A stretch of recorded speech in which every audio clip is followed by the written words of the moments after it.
you so much for joining us today on Connect and Collaborate. I'm Alex Hopkins, taking over for Tammy Schaefer, your regular on-air producer. And this week we are focusing on the legislative session that happened on January 10th that opened up. And with me by phone today, we have Colorado Business Roundtable President Jeff Wasden. Hello, Jeff. How are you? Absolutely wonderful. It's a great day. Snowy and cold here in Denver. Happy Martin Luther King Day to everyone. Yes, happy Martin Luther King Day on this very cold day here in Denver. And we also have Senate President here with us, Kevin Grantham. How are you, Kevin? Doing well. Thanks for having me. Fantastic. So I'm just going to go ahead and put this out there, Kevin. You have not met me, but my political knowledge is pretty low. Well, high-pard, I guess you would say, if we're going with golf terms. So I'm going to have Jeff kick off these questions for you. He's been great. He has interviewed everyone else that we've had on board. So I'm going to let Jeff take it away from here. Wonderful. Thanks, Alex. And Kevin, it's always great chatting with you. First and foremost, thanks for your service and your leadership to the state of Colorado. For those listeners that may not know you, Senate President Kevin Grantham, can you talk a little bit about your district that you represent and how long you served that district? Well, thanks, Jeff, and I appreciate again for you all having me on today. I serve from Senate District 2. I live in Canyon City in Fremont County, and originally, when I was elected in 2010, I served a 9-county district down in southeast Colorado. And then reapportionment occurred in 2011.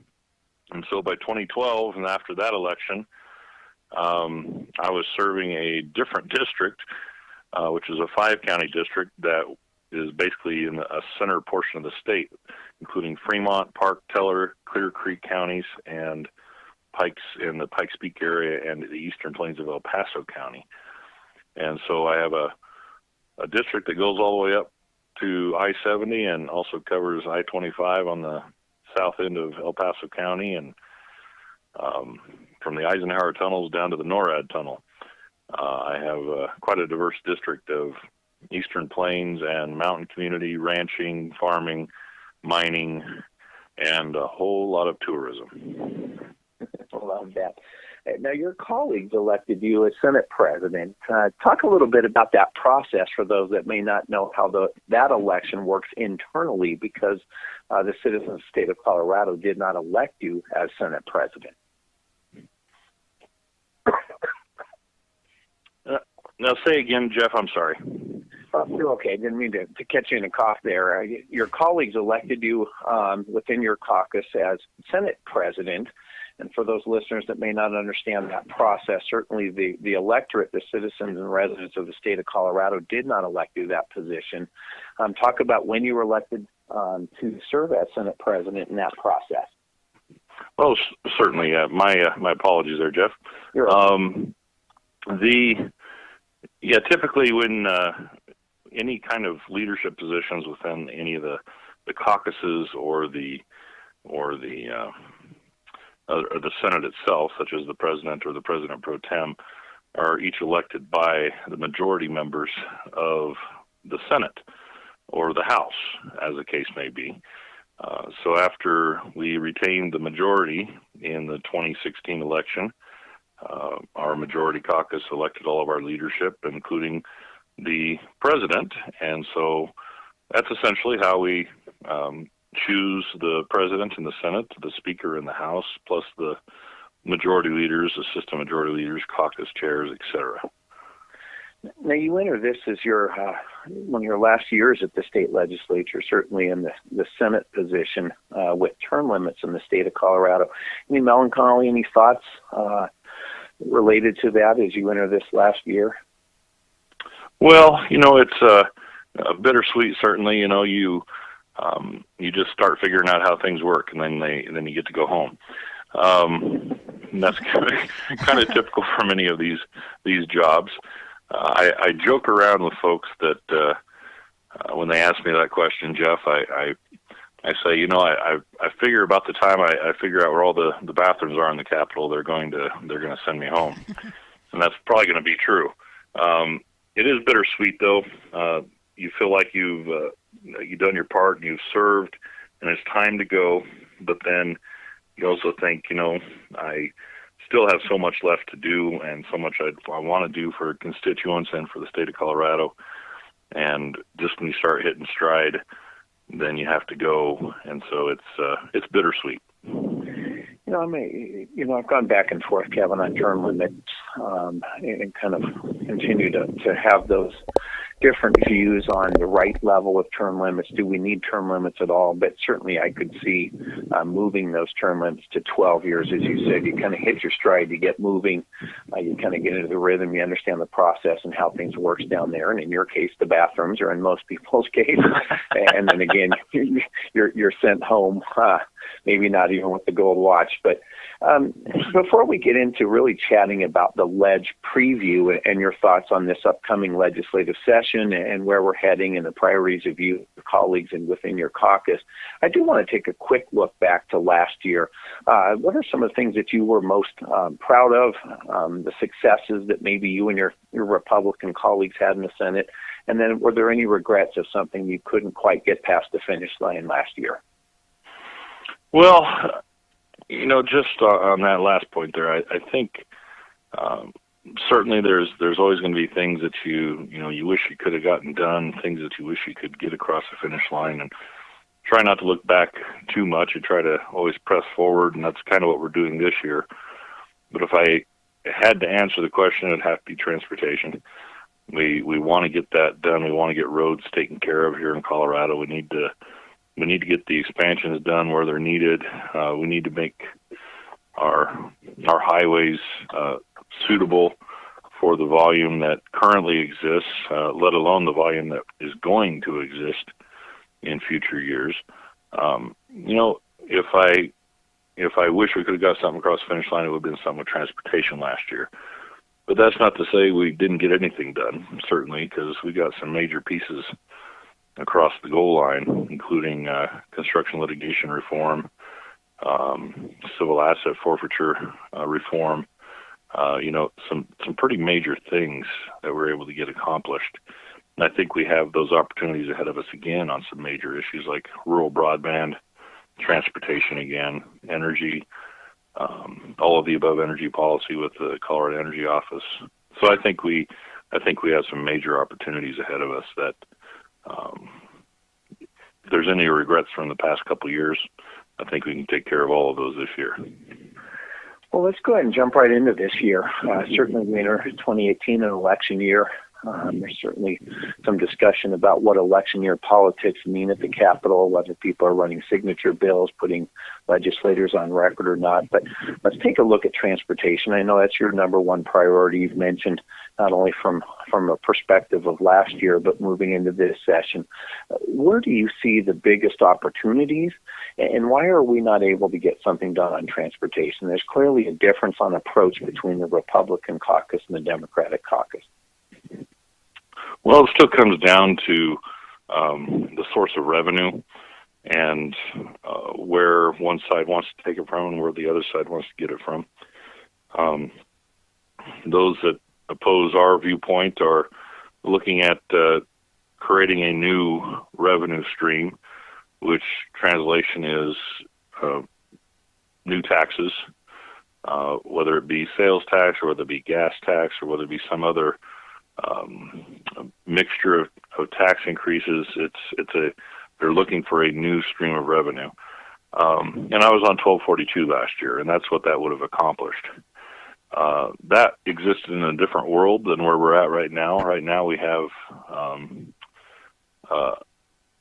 sources of revenue within existing funds, according to our revenue estimates for this coming fiscal year, that could easily pay for transportation if we were willing to actually set it aside and commit it to bonding. We have upwards of over $1 billion of potential new revenue in the 18-19 fiscal year. And so you start looking at that, and then you start looking at $250 million to $300 million bond payments. We could bond $3 to $3.5 billion worth of projects, which would completely clear out the entire Tier 1 priority list that CDOT currently has, which would include I-25 North, the gap between Monument Castle Rock and the I-70 Mountain West Corridor, as well as many other smaller projects across the state. So it's money that we have, it's money that we can commit, and all we have to do is make the decision and have the political will to put the bonding question to the voters and say, we can take care of this now. But others would say, no, that's not good enough. We need to raise taxes in order to pay for it. I appreciate it. That's a great insight and a look at where we stand on transportation. And in order to get to a solution, I know we've speaking from the Colorado Business Roundtable, we're part of a letter that you've received that's very supportive of that bonding measure, as we were in previous years. While we understand last year maybe a new revenue stream may have been more palatable and based on the fiscal condition of the state, certainly this year with the new revenue and the forecast, I think there's opportunities for us moving forward. You mentioned rural broadband. What government's role on rural broadband? What can we do to ensure that all Coloradans, and especially our youth that are trying to complete school projects and research and get involved in internships and apprenticeships, have access to that high-quality broadband? It's so important in today's. Well, we have to be very careful on what government's role is in that, correct? I mean, we have to be very careful that we don't tread on the toes of companies and investors that have already gone out into the rural areas. And we want to make sure that if we do create a source of funds for grants to develop infrastructure into unserved areas, and we need to make sure they actually are unserved areas. The areas that most need broadband that don't have it. Too many times in the past, we've already seen under the current administration the propensity to use broadband funds that currently exist to overbuild existing infrastructure, which is pretty dangerous precedent, giving government the power to subsidize competition.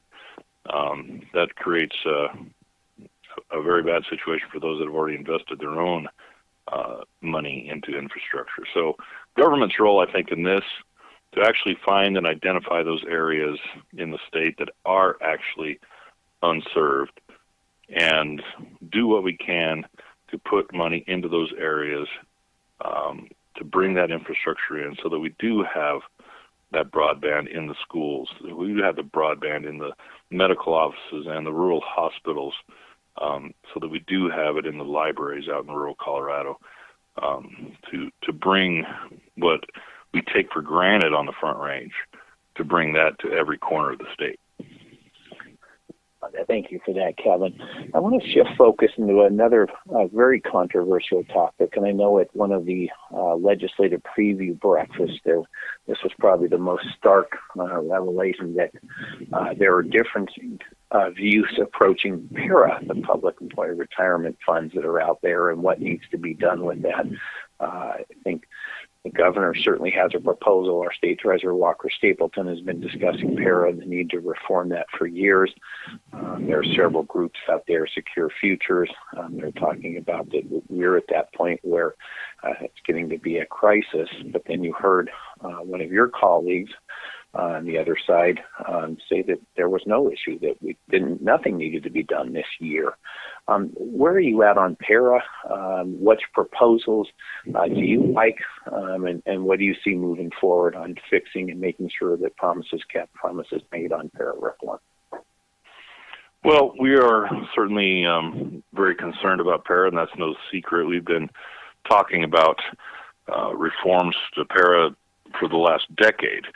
And with Senate Bill 1 from back in, I think, 2009,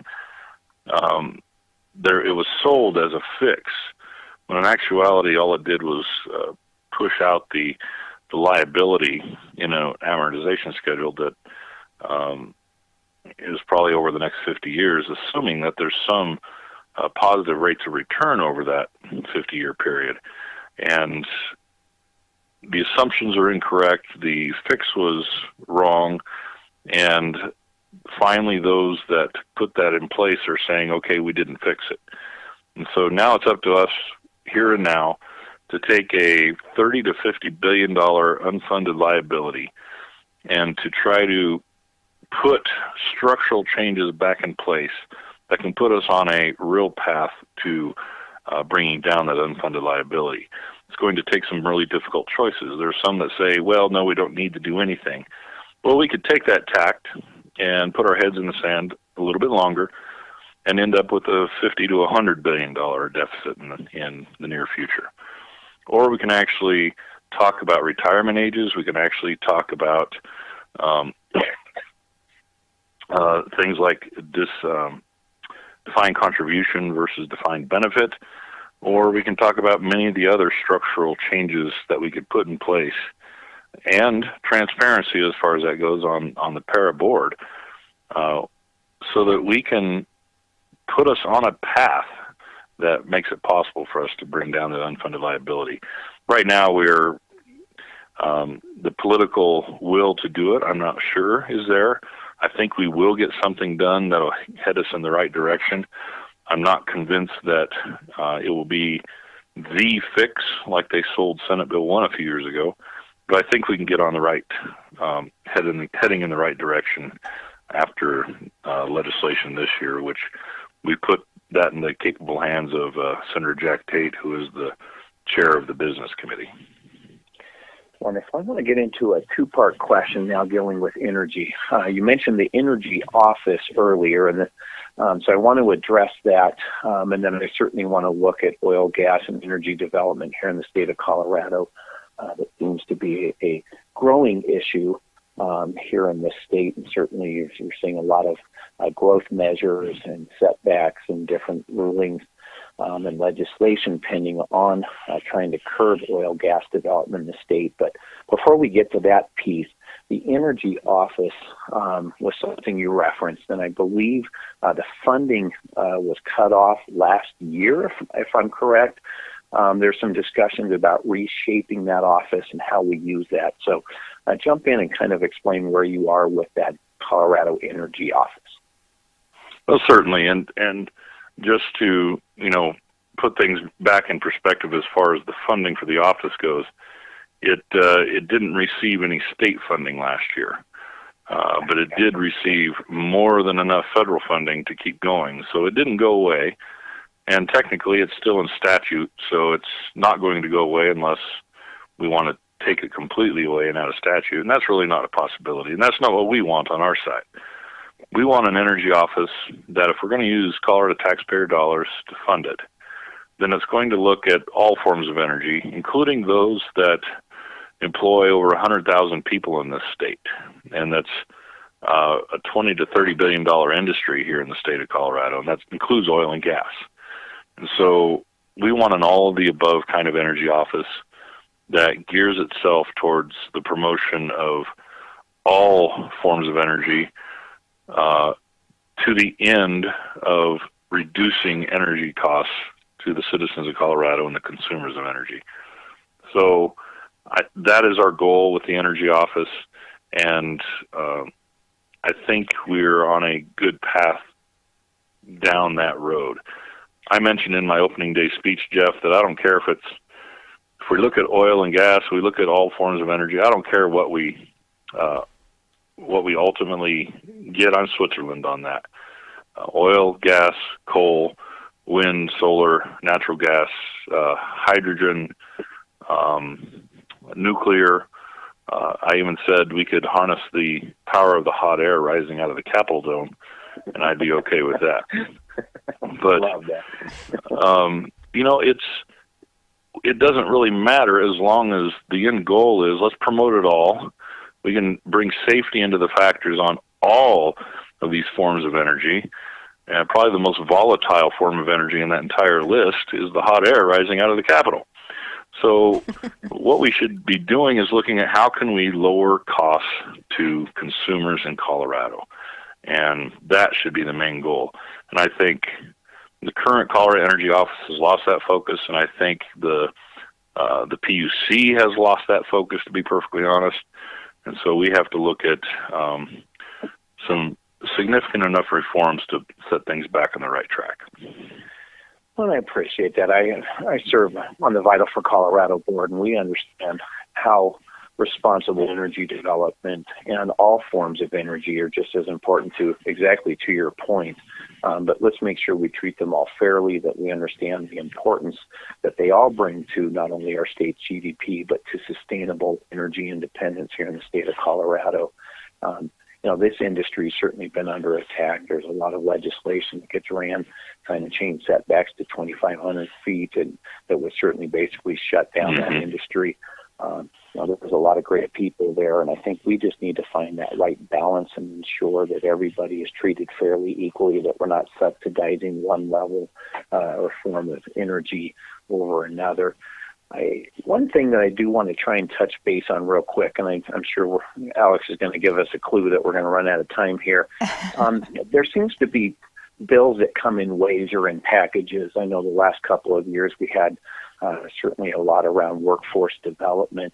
There appears to be several bills this year dealing with healthcare and healthcare transparency. I've heard 6, 7, 8 different bills referenced over time. What are those trying to accomplish? Is there any hope that any of those will make it through the House and Senate being in R&D hands and get to the governor's desk? Actually, Kevin, I just want to let you know you've got about 2 minutes to answer that question. So keep it kind of tight for me. I appreciate it. Well, then I might make it a little bit more simple than that. All right. I'm not sure, Jeff, that I'm not sure what gets to the governor's desk because it's still a very controversial issue. We still have a lot of the unknowns coming from D.C. when it comes to healthcare policy. And a lot of what we're going to see this year is working around the fringes of the issue. But when it comes to the real heart of the problem, when it comes to Obamacare and the Affordable Health Care Act, we still have problems here in the state that's created by that we can't just simply unravel with a simple piece of legislation here in Colorado. When we only have one provider in most of rural Colorado for the healthcare exchange, we've created this mess from the federal government all the way on down. And unless we get some serious action on the federal level and repealing some of the things that are tying our hands and tying the hands of insurance companies, we are not going to get that solved this go around with what we're seeing so far in legislation. Thanks, Kevin. Appreciate that. Thanks again for your service. I know Alex will take us into the break here, but again, thank you. We stand behind you and all of the great legislators down there trying to improve the state of Colorado on both sides of the aisle, and we'll stand strong for business this year. Thanks for your service, sir. Thank you, Jeff. Appreciate it. Yes, Kevin Grantham, Senate President, thank you so much for joining us on Connect and Collaborate today. And we hope that the legislative session continues to move forward and we get some great things out of this for all of Coloradans. You're with us here. Thank you so much. Yes, of course. And you're with us here on Connect and Collaborate. When we come back, we will also be checking in again with Jeff Wasden, President of the Colorado Business Roundtable, as well as Senate Majority Leader Chris Holbert. Stay here with us on Connect and Collaborate. Be sure to check us out on Facebook, LinkedIn, YouTube. Like and subscribe for us, as well as Twitter there at Colorado BRT. And thank you, gentlemen. 1 minute. It has been a ball talking with you, gentlemen, about this legislative session. Thank you so much. Thanks, Alex. And appreciate any time I get to talk with Kevin. He's a great guy and a great servant for the state. Kevin, take care.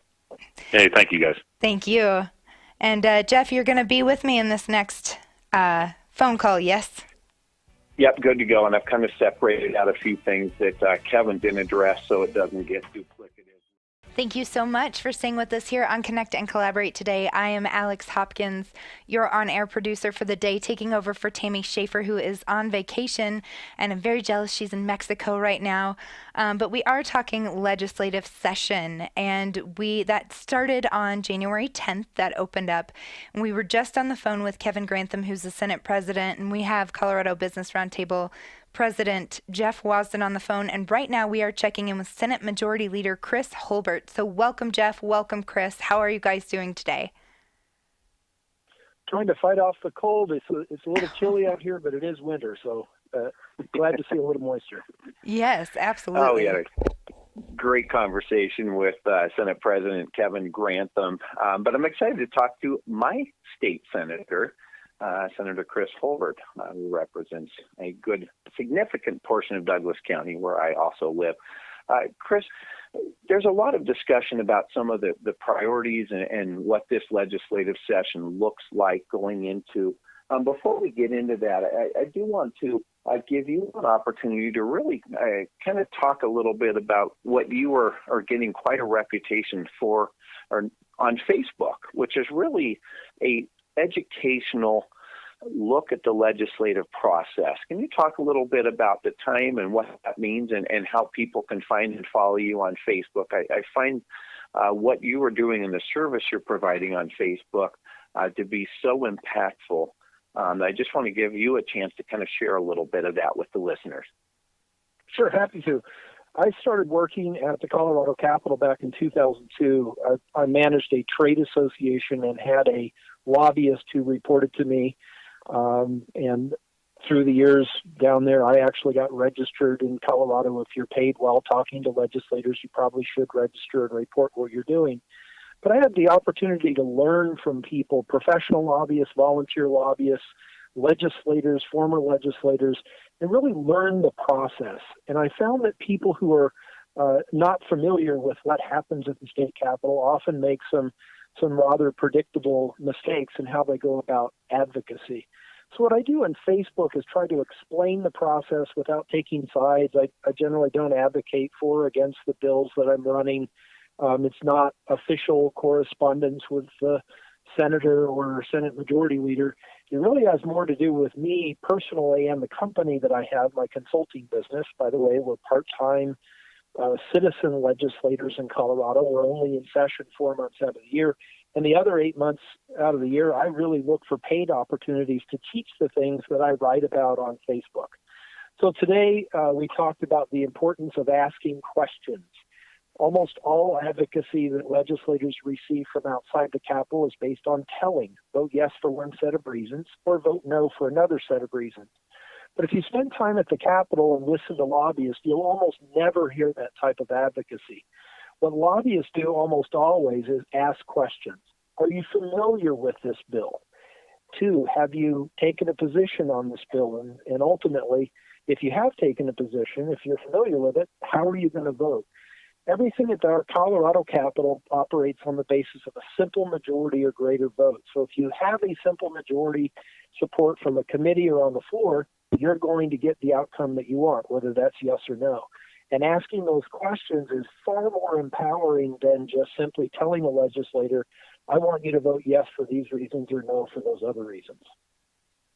And it has been remarkable. Each and every morning, I get the opportunity to take a look at your posts. And so if you're not following Chris Holbert on Facebook, it is incredibly beneficial and educational, again, in a nonpartisan manner, not advocating, again, for or behalf of a particular bill, but just really explaining the process.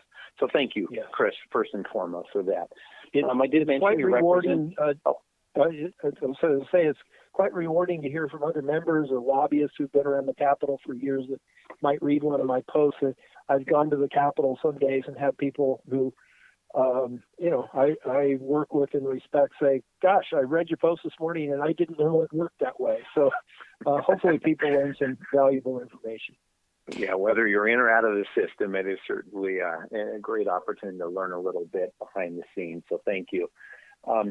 I mentioned you represent Douglas County and are my state senator. Talk a little bit about your district quickly before we get into this year's session, the area that you represent, how long you've been serving. Sure. I was elected to the State House in 2010, took office in January 2011. I served 4 years in the State House and then ran for Senate District 30, which encompasses northern and western Douglas County. So there's a little bit of Parker west of the actual town of Parker. Stonegate north and south, for instance, are about as far east as the district goes. County Line Road is the borderline on the north, so the border between Douglas and Arapahoe County is the northern boundary.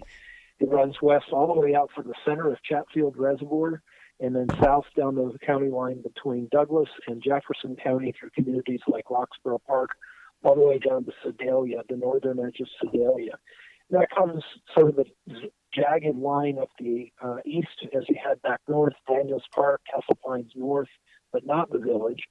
and then Surrey Ridge, back up the Ridge Gate and over to Jordan Road, just east of Stonegate. So it's about 160,000 people. Douglas County, when last time we redistricted, came out to exactly 2 state Senate districts. So we have Senator Jim Smallwood in the east and southern part of Douglas County, and myself as the current senator from north and western Douglas County. All of Highlands Ranch, Lone Tree are all in Senate District 30. Wonderful. And again, thank you for your service from one of your constituents. Chris, I'm going to forego kind of the look back at last year and really just jump right into some questions related to this year. I think one of those questions people wonder about when they hear about election years and its impact on the state legislature and bills and the types of bills that get ran, and signature bills, statement bills. We're entering an election year. Certainly there's a lot of talk nationally from President Trump on down. How do you see an election year playing out in 2018 in the Colorado state legislature, in particular the state Senate? Well, every 2 years, it's not just this election cycle, but every 2 years, all 65 seats in our state house are up for election. Half of the Senate seats, there are 35 state Senate seats, and half of those, either 17 or 18, are up every 2 years with 4-year terms in the Senate. So this, on one hand, is nothing new, and on the other hand, I suppose it's very different because of the outcome of the last election. There are people who are paying more attention to the president and Congress in Washington, D.C., and I think generally people apply that perspective to the state legislature, whether or not they're really watching what happens at the state capitol during those 4 months that we're there with lawmaking authority. If I can look back just slightly, I'm very proud of the fact that in 2016, with the Republican Senate and the Democrat House, we passed 56% of the bills. There were 685 bills introduced during the 2016 session, 56% passed. Again, in the Republican Senate, Democrat House. Then we came back after the last big election, the national election, and we still have a Republican Senate and a Democrat House, and we had 681 bills in the 2017 session, and our close percentage went up from 56 to 62%. So as I look at this upcoming session, we've got a lame duck governor who isn't acting like a lame duck. I really give Governor Grantham credit. He and his team are not just sort of sitting back and watching this session happen. They're really taking the lead on a lot of issues and letting us know in the House and the Senate, Republican, Democrat, where the governor stands on key issues. And where we might disagree, that's still okay. It's helpful to know where the governor is. But we also have Senate President Kevin Grantham and Speaker Crisanta Duran, Republican and Democrat, respectively. They've been there for the same 8 years, and they are also term limited. So those 3 key people, the governor, the president of the Senate, the Speaker of the House, are in a situation where they're really defining their legacy, I believe, in the legislature. And I'm hopeful that we can see a close percentage of at least as strong as we had last session at 62%, maybe up to 66%. 2/3, I would consider that a pretty significant accomplishment. But almost no one outside of the Capitol knows that because the press seems just to avoid telling that story. Some people do, but very rarely. So looking ahead at the key...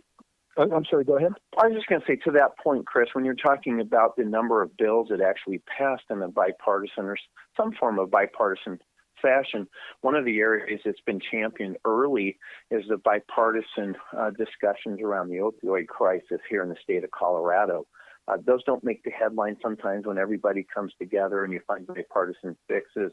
I think certainly controversy will lead a lot of those news discussions in print media. But we have a crisis here, and I think the state legislature is coming together to solve that. Yes, I absolutely agree. We had an interim committee. While we cannot have lawmaking authority for 8 months, according to the Constitution, we can set interim committees and there was one on opioid abuse and trying to define ways out of that. So there's a slate of bills that committee referred into the legislature and now being introduced as actual bills during our 4-month session. And the public will see that those bills have broad bipartisan support in both chambers. And it's just frustrating that very often people have a perspective of our state legislature that's defined by radio or television or newspaper or wherever they get their news, but more skewed to what happens in Washington, D.C., or maybe more often what doesn't happen in Washington, D.C. But in Colorado, our Constitution really requires us to work together. It requires that we pass a budget every year and that budget be balanced. Right now, the Joint Budget Committee, because of the split legislature, is also evenly split, 3 Republican, 3 Democrat, and it takes 4 votes for the Joint Budget Committee to put something into the budget.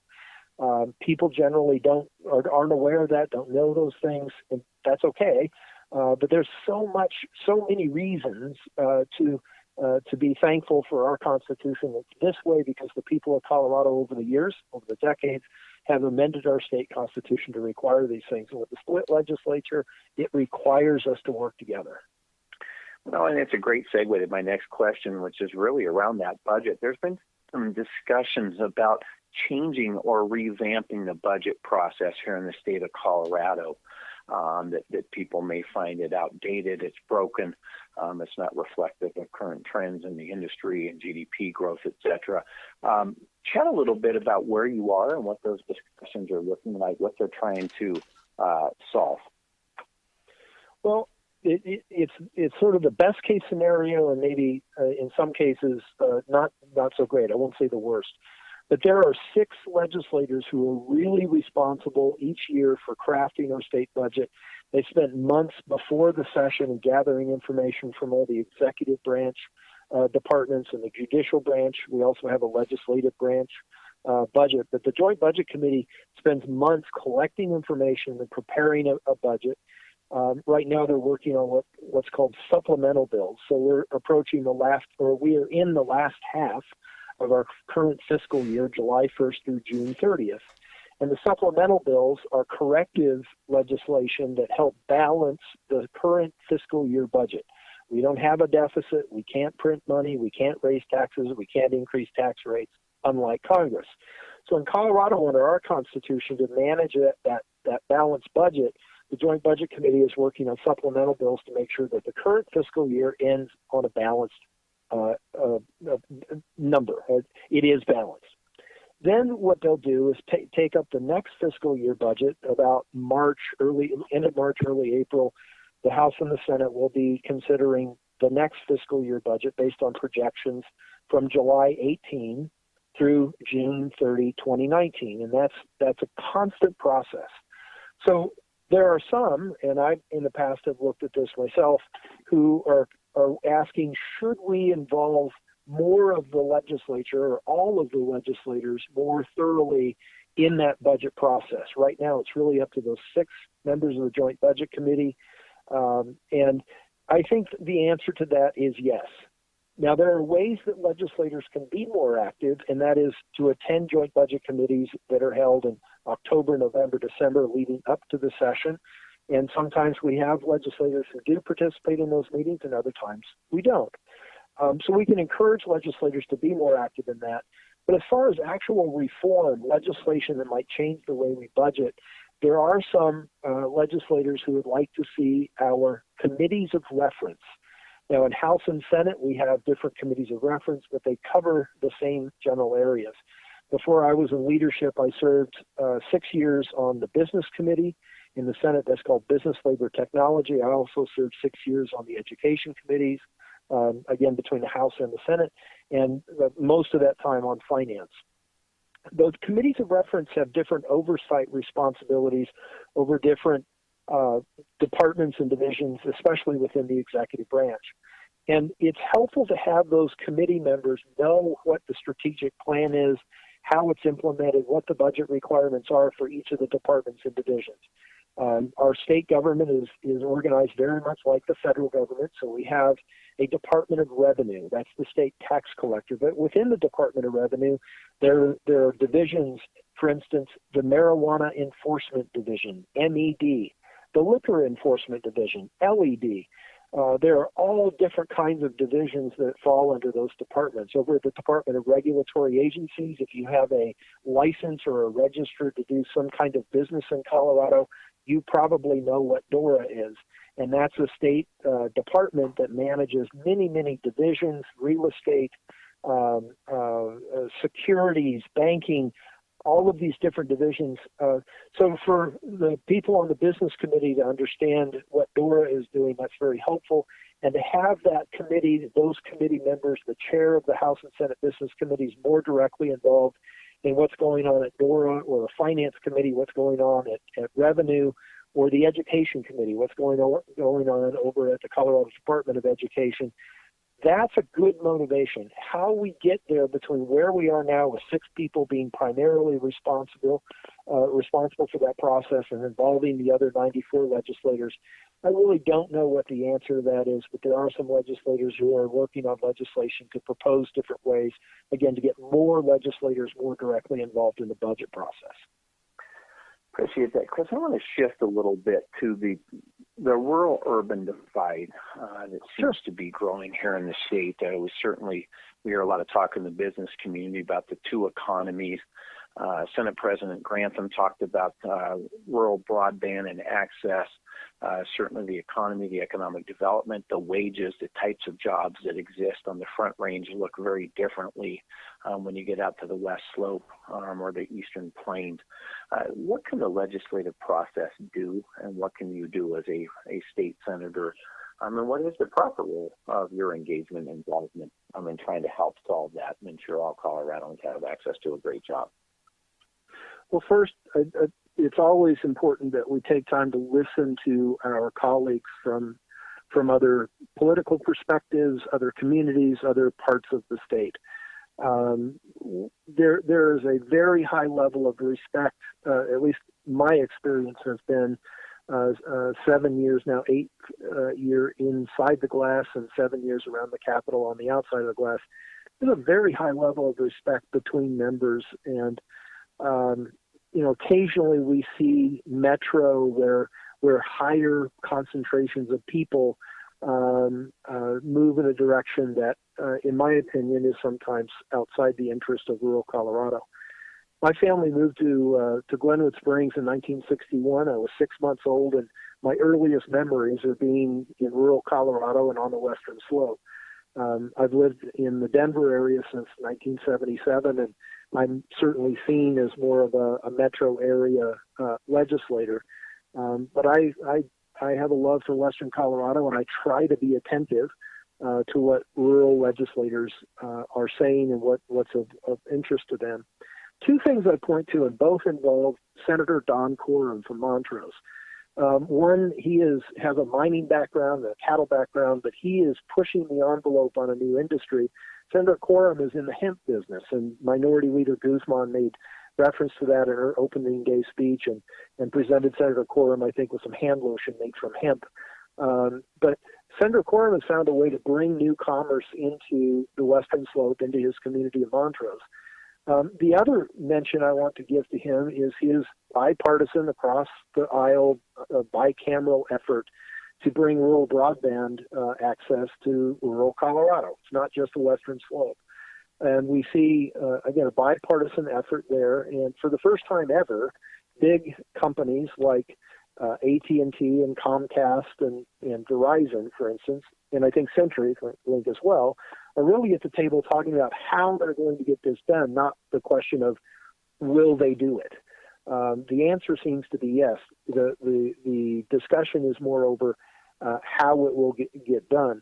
So we have 2 rural legislators in particular, Senator Don Coram from Montrose, Senator Jerry Sonneberg from Sterling, and I know on the other side of the aisle, Senator Kerry Donovan and Minority Leader Guzman are very interested in that.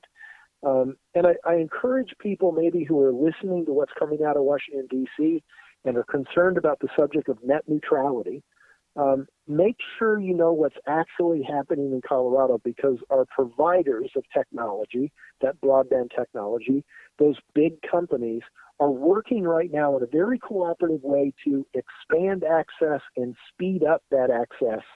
And yet the accusations out of Washington, D.C. are very much the opposite. So I'm not trying to advocate someone, turn a deaf ear to net neutrality or embrace it internally. What I'm advocating for, what I encourage people to do, is find out what's actually happening on the ground in Colorado, because I think we're starting to see evidence of those big technology providers and a bipartisan group of legislators, House and Senate, interested in rural Colorado, bridging that divide and bringing high tech into those communities. I think we're going to see that this year, and it won't be something that Republicans or Democrats or House and Senate can take sole ownership of. We're only going to get there if we work together, and thus far I am very excited to say we are. Chris, there's a potential of up to $1 billion extra dollars in the 18-19 fiscal year. How do you want to see that spent? First and foremost, transportation. Senate Republicans are advocating for $300 million be used from this budget for roads and bridges. And our questions to the governor and to the House Democrats is $300 million the right number? And if not, what's the right number? And then beyond that, is that one-time investment just this year? Would we attempt to form a short-term funding strategy of that much money for 3 to 5 years? We cannot bind future legislatures, so they can come back next year and undo that, which troubles me. Or would we dedicate some specific amount as a funding stream to pay back bonding if we were to look at a long-term bonding opportunity? And under the Constitution, if we bond, it's just like a tax increase. We have to go ask the voters for permission to do that. So if we go the route of bond, the voters will see that on the ballot, and the voters get to ultimately decide that, not the legislature. So I said first and foremost, $300 million. What's their number? The governor has come up to about $150 million out of this budget. That's a good conversation. It seems like we're headed in the right direction, but it really isn't first. It really isn't the first priority, because the Constitution requires us to increase K through 12 spending. That's Amendment 23. People generally still think of it as 23. But we can once again increase the funding for K through 12 for all 178 districts. We can pay down some of the negative factor, and we can give them more than the constitutional increase while paying down the negative factor, and still spend that $300 million on roads and bridges. So before we ask the voters for a tax increase, there was a proposal last year, which I was not supportive of, and the Senate Finance Committee did kill that bill. Before we go ask the voters for more money, I think what voters want is for us to do a better job with the money that they're already paying us, and that's exactly what Senate Republicans and House Republicans are trying to do. And thankfully, the governor has met us about halfway. He's about $150 million committed. We'd like to see that closer to $300 million. That is wonderful. Thank you so much, Chris. I really appreciate that. I think that's our cue that we're done, Chris. Sorry, gentlemen. You were on a roll there. I felt like I didn't want to interject, but I needed to. Thank you so much for joining us on Connect and Collaborate today. Chris, we hope everything goes great for you in the legislative session that kicked off last week, January 10th. Thank you so much for being with us. And Jeff Wasden, thank you for being here as well.